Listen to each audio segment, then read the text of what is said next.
Number 1। Guys, क्या आप जानते हैं कि डोनाल्ड ट्रंप ने एक बार कोटक महिंद्रा बैंक, जो कि इंडिया का बैंक है, उस पर केस कर दिया था। जी हाँ गाइस, ये बात है साल 2008 की, जब कोटक महिंद्रा बैंक ने कोटक ट्रंप कार्ड नाम से एक क्रेडिट कार्ड लॉन्च कर दिया। और जब ये बात डोनाल्ड ट्रंप के पास पहुंची तो उन्हें बड़ा गुस्सा आया, क्योंकि डोनाल्ड ट्रंप इस नाम से अपने कई बिजनेसेस चलाते थे और इसके ट्रेडमार्क राइट्स भी डोनाल्ड ट्रंप के पास ही थे। और इसीलिए उन्होंने साल 2010 में दिल्ली हाई कोर्ट में बैंक के खिलाफ एक केस रजिस्टर कर दिया। लेकिन कोटक महिंद्रा बैंक भी कहां हार मानने वाला था, क्योंकि उसे पता था कि अगर वो इस केस को जितना ज्यादा खींचेगा, उसकी पॉपुलैरिटी उतनी ही ज्यादा बढ़ेगी। और इसी वजह से वो नाम बदलने के लिए बिल्कुल भी राजी नहीं हुआ।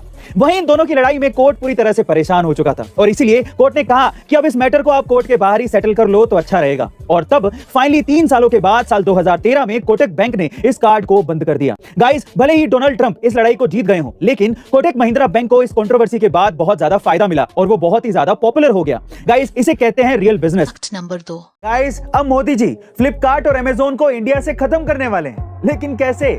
दरअसल गवर्नमेंट ऑफ इंडिया ने ONDC यानी कि open network for digital commerce platform launch कर दिया है, जो कि बिल्कुल एक ई-कॉमर्स प्लेटफॉर्म की तरह ही है, जैसे कि अभी अमेज़न और फ्लिपकार्ट है।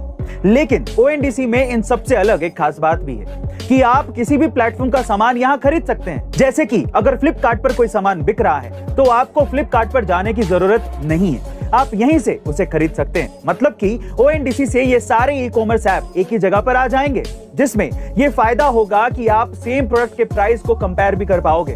बहरहाल गवर्नमेंट इसे अभी कुछ ही सिटीज में टेस्ट कर रही है और अगर ये सक्सेसफुल रहा तो अमेज़न और फ्लिपकार्ट को आने वाले समय में बहुत भारी नुकसान हो सकता है।